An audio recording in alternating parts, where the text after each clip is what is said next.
Prabhuji, we can start already. 45. We can start, Prabhu? Yes, Prabhuji, we can start, Prabhu. Om Namo Bhagavate Vasudevaya. Om Namo Bhagavate Vasudevaya. Om Namo Bhagavate Vasudevaya. Narayanam Namaskritya Naram Chaiva Narottamam. Devim Saraswati Vyasam Tato Jayamudire.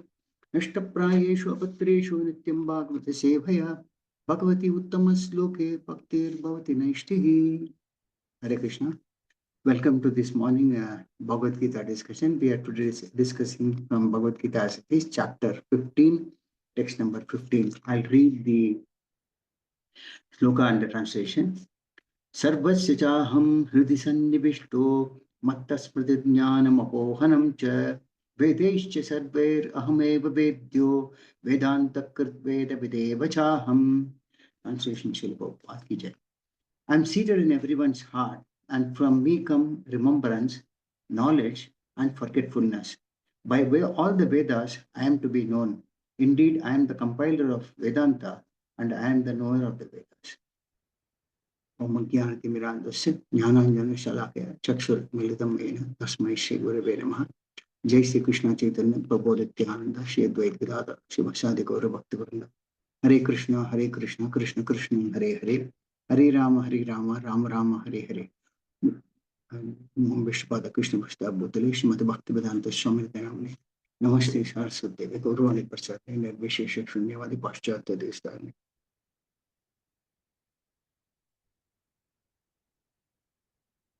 Moham Karodi Vachalam Bhangam Jangede Grimyatapad Sidrum Tirtha Paraman Shri Chaitanya Ishvara. Hare Krishna. So here we see in this chapter 15 entitled The Yoga of the Supreme Person. The Lord is telling Arjuna, I am seated in everyone's heart, and from me come remembrance, knowledge, and forgetfulness. By all the Vedas, I am to be known. Indeed, I am the compiler of Vedanta and the knower of the Vedas. A lot of very important points in this sloka. You see, Prabhupada also refers this sloka many times in his classes. So the first point is that the Lord is situated in everyone's heart as Paramatma. In all the 84 lakh species of life, and it is every living entity that is there in this material world, the Lord is present as Paramatma. And it is from Him that all the activities are initiated. So this Lord as Paramatma facilitates the activities of the living entity.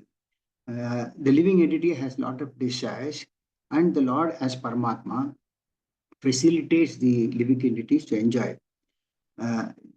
We have a lot of desires. So just as a mother, as a child sees mother cooking, the child also wants to cook. So a mother sometimes, of course, the mother cannot give the child an opportunity to cook, but she gives some imitation cooking vessels in plastic or any other item material, and the child imitates. So similarly, this material world is created by the Lord for living entities like us, because we have a desire to enjoy separately from the Lord, and the Lord has created so that we can see if there is a real happiness in this material or not.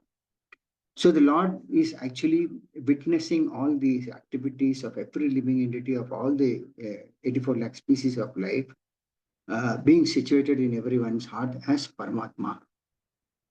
He is all pervading. That means he is present everywhere. And apart from that, he is also present in everyone's heart as Paramatma. And as a Paramatma, he awards the different fruitive results. Now, in Bhagavad Gita itself, the Lord says in 13th chapter, 23rd sloka, I will read out the translation. He says, yet in this body, there is another, a transcendental enjoyer, who is the Lord, the supreme proprietor, who exists as the overseer and permitter, and who is known as the super soul. So in this, from this sloka, we see that the Lord is Bhokta. That means the Lord himself says, Bhoktaram Tapasam Sarvalokam Maheshwaram. That means the Lord is the enjoyer of all the sacrifices, all the offerings, etc. And he's the supreme enjoyer. He's also Maheshwara. I mean, he's the supreme Lord. He's the proprietor. Everything that belongs, that is there, exists in this world, belongs to a Supreme Lord, animate or inanimate. He's the proprietor of everything, including our body, including the soul, everything. He's the owner of everything. He is also the overseer. So the Lord witnesses everything that we think, manasa, vacha, karmana, in terms of whatever thoughts are. The Lord knows because He is there as Paramatma. He knows what are our thoughts and whatever our deeds, what are our words, everything He watches.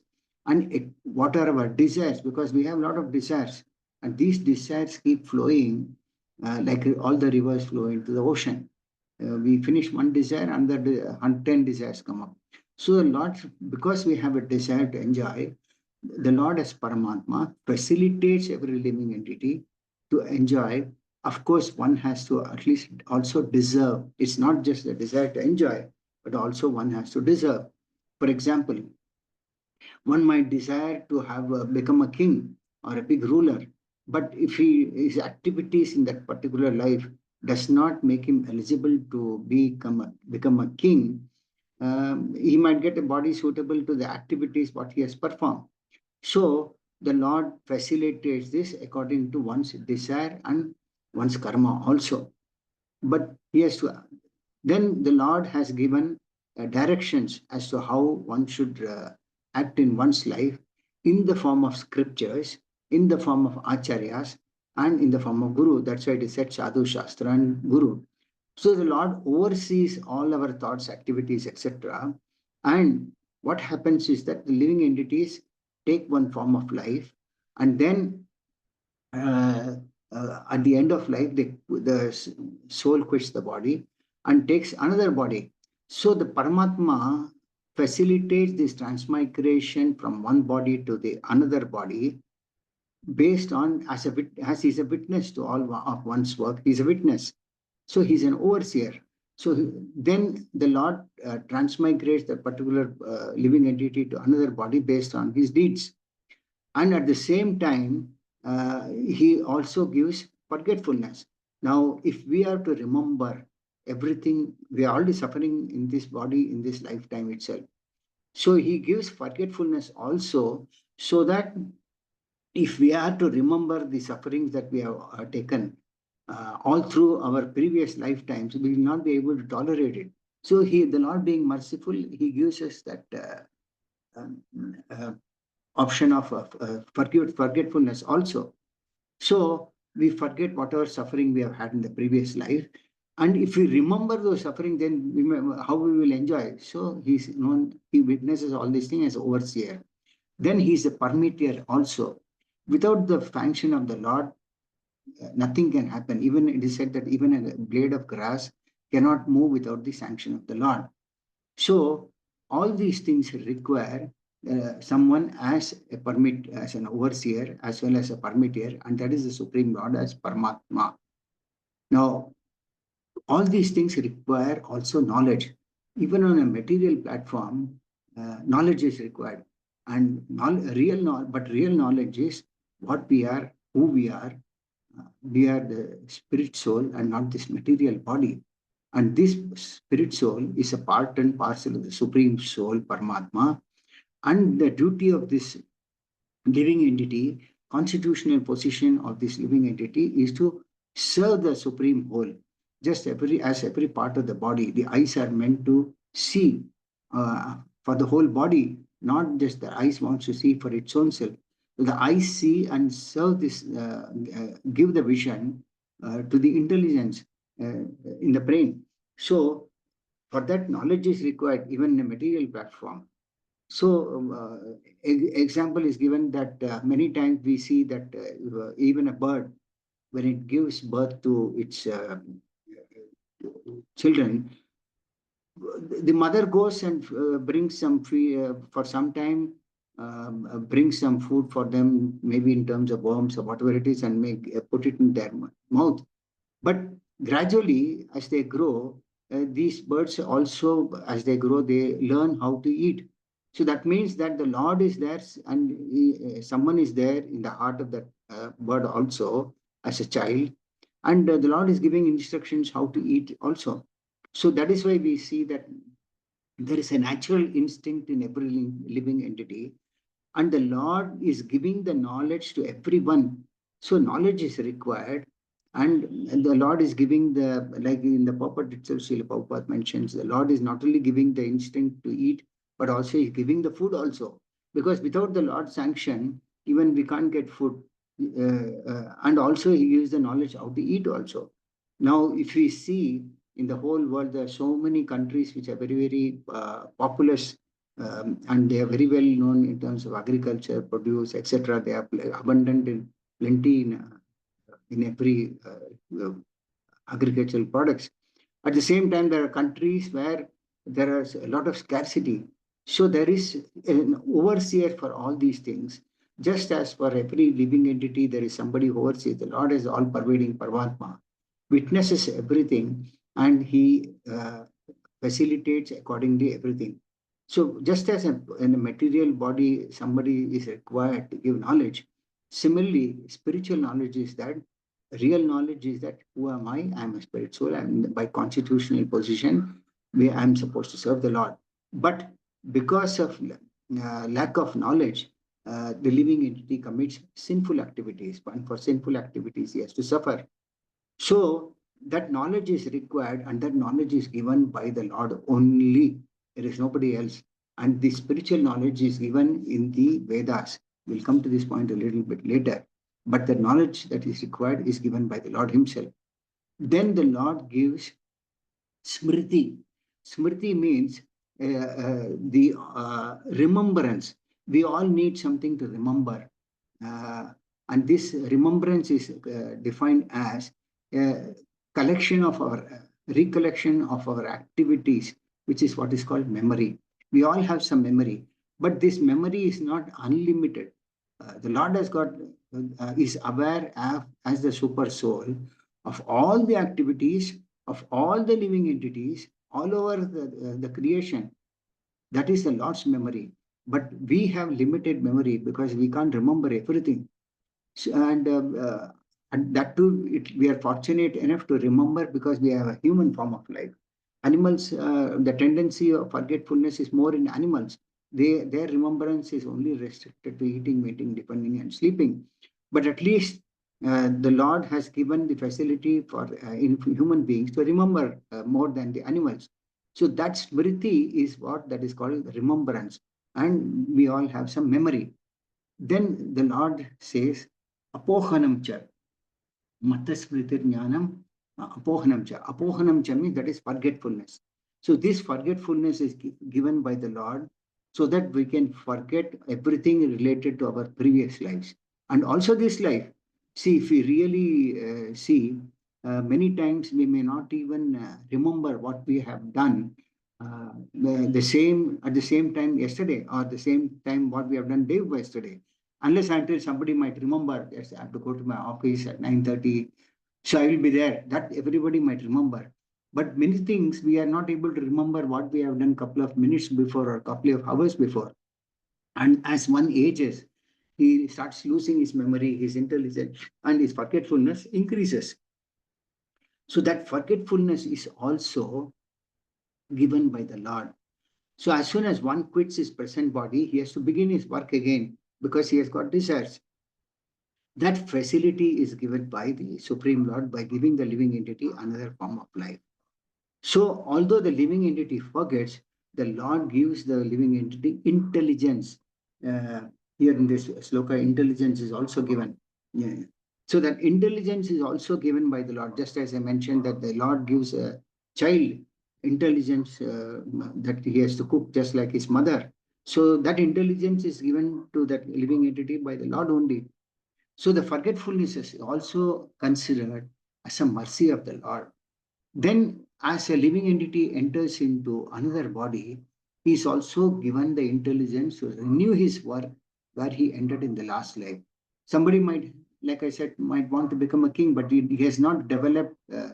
It is said that in the Shastras that for one to beget a son, one has to have performed many pious activities in many, many lifetimes. So If that is the case, remember, see, just imagine, activities don't end with one life, they continue life after life. So the Lord gives a living entity the intelligence to renew one's work where he has ended in his last life.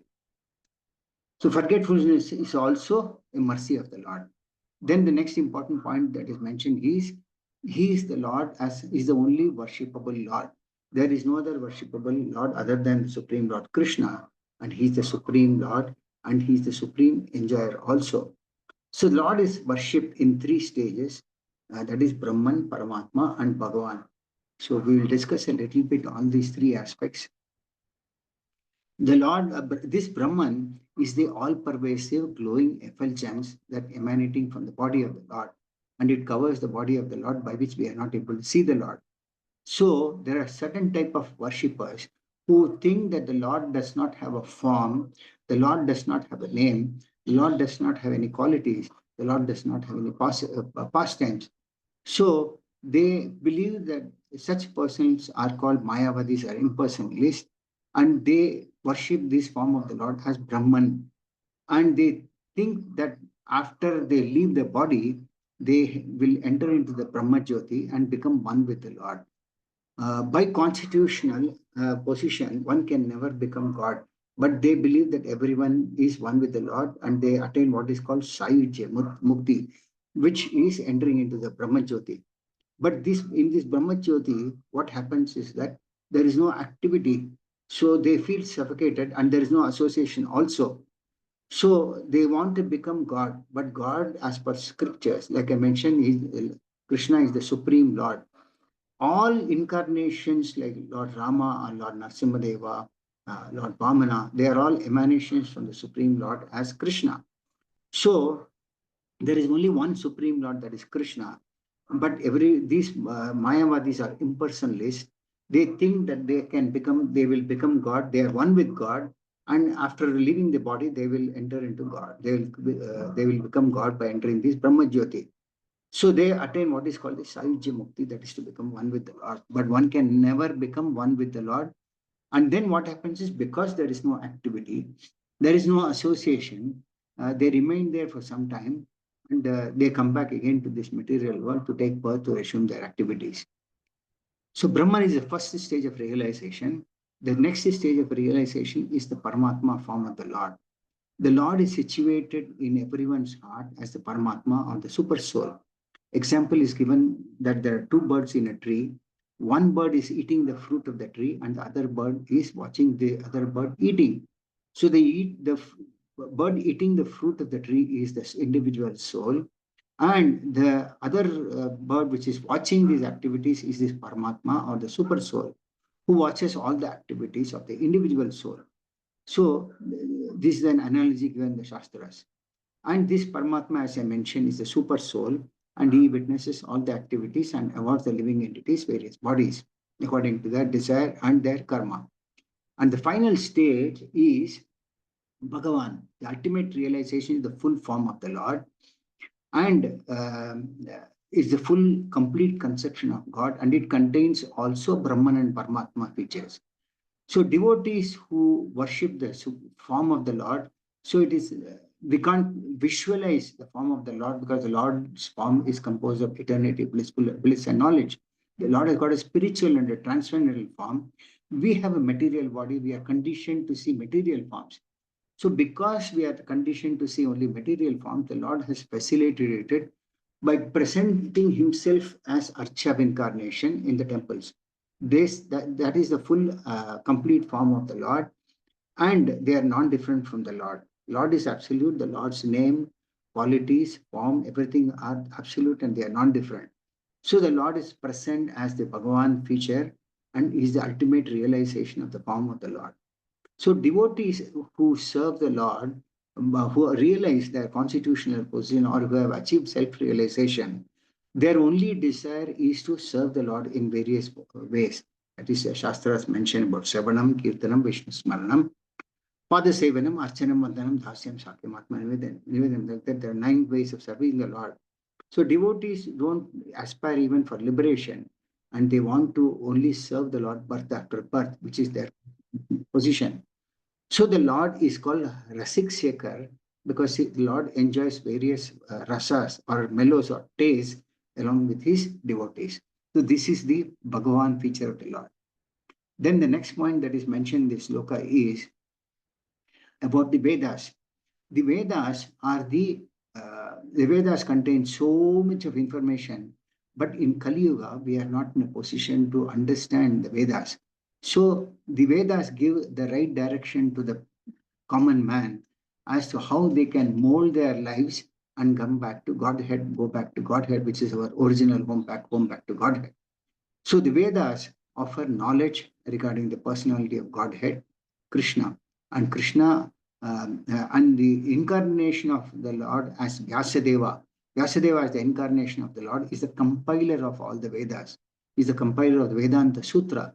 So the Vedanta Sutra is a summary of all the Vedas, and they come in the form of aphorisms like Athato Brahma Jignasa. Like Athato Brahma Jignasa means by constitutional uh, position, a living entity has got it,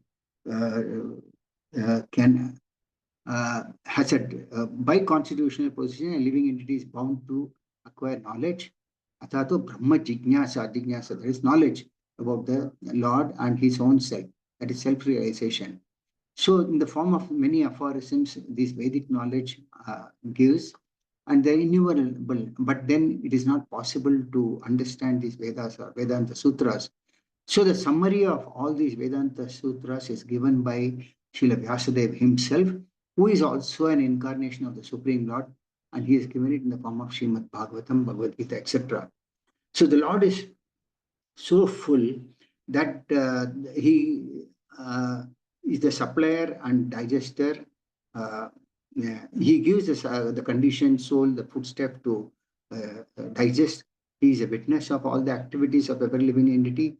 He gives the knowledge also in the form of Vedas, and as the Supreme Personality of Godhead, he is also the teacher of Bhagavad Gita. The Lord taught Bhagavad Gita to Arjuna, and this way he gave this knowledge of himself also. As I mentioned before, the Lord is worshipable by the conditioned soul. As the God is all good and is also all merciful. So not only does a living entity enjoy or suffer in this world according to the dictation from the Supreme Lord, who is in the heart, but the Lord also facilitates the living entities by giving knowledge about himself in the form of Vedas or Srimad Bhagavatam or Bhagavad Gita, the Lord or the Puranas, the Upanishads, etc. The Lord has given sufficient information to the living entities so that if they realize, yes, this is not the material world, as the Lord says, Dukkalayam Asasvatam, if the living entities are able to realize that this is not the place to enjoy, but rather to realize of one's constitutional position and be situated accordingly by serving the Lord, for that the Lord gives the Vedic knowledge. And the Lord also gives the intelligence. Now, Vedic knowledge also requires intelligence. It is not that one can understand everything in the spiritual knowledge without going through the scriptures. So that is why the Lord gives the scriptures. The Lord gives the knowledge. At the same time, the Lord gives the living entities the intelligence to understand the scriptures also. So a living entity needs to understand in his human form of life, at least to understand Krishna. So in all the Vedic literatures, beginning from the four Vedas, the Upanishads, etc., the glories of the Lord are described and celebrated. And Vyasadeva as the incarnation is the compiler of the Vedas. So he is the knower of the Vedas. The Lord is the knower of the Vedas. And by performance of Vedic rituals, discussion of Vedic philosophy and worship of the Lord in devotional service, one attains the supreme goal. That means the goal of everyone in this form, in the form of human form of life, is to go back to Godhead. And that goal is given, the knowledge is given, the process is given. And one important point is that the purpose of the Vedas is to understand Krishna. So the Vedas give us direction about the Lord and how to understand and the process of realizing the Supreme Lord. So the purpose of the Vedas is to understand Krishna, and the goal is also Krishna. So the goal is Krishna, the process is Krishna, and self-realization is to understand Krishna. So one can attain this perfection in 3 stages. So in Vedic literature, one can understand his relationship. That is, in short, it is explained as Sambandha, Abhideya, and Prayojana. Sambandha means we all have a relationship with the Lord. And that relation, as I mentioned, is the part and parcel of the Supreme Lord. Then Abhideya is the process of attaining the Lord. Now we know that by nature we are actually the spirit soul, we are not this body. And we also not know that the Supreme Lord is Krishna himself. Then how to attain him? That is the knowledge that is given in the scriptures. Uh, by performing different processes, one can attain Krishna. That means there's 9 processes: Shravanam, Kirtanam, Vishnu Smaranam, etc. By serving the Lord in various forms, one can attain the Supreme Lord. And the goal ultimately is prayojana, that is, what is the ultimate result that one should be in? Love of Godhead. And attain the supreme goal, that is Krishna himself. So at the end, one can attain the supreme Lord goal by adopting the processes that are given in the Shastras. And the supreme goal is none other than the Supreme Personality of Godhead. So in this verse, it is mentioned the purpose of Vedas is to know Krishna, the understanding of the Vedas is know Krishna, and the goal of Vedas is to reach Krishna. So this is, in a nutshell, the important points of the verse. Just to reflect back again, remembrance, knowledge, and forgetfulness. Many times we see that we may forget something, but all of a sudden we remember, oh, I forgot this. That remembrance also comes from Krishna. And we might think that I must do this at some time, but suddenly we forget. That forgetfulness is also facilitated by Krishna. So, to sum it up, from Lord comes remembrance. The Lord gives knowledge. The Lord also gives forgetfulness. And he also says, by all the Vedas, I am to be known. And the Lord is the compiler of the Vedas, Vedanta, in the form of Vyasadeva. And ultimately, the purpose of knowing Vedas is to know Krishna. So these are the points in today's sloka. If any of you have got any questions or comments in today's class, you can ask me for the next couple of minutes.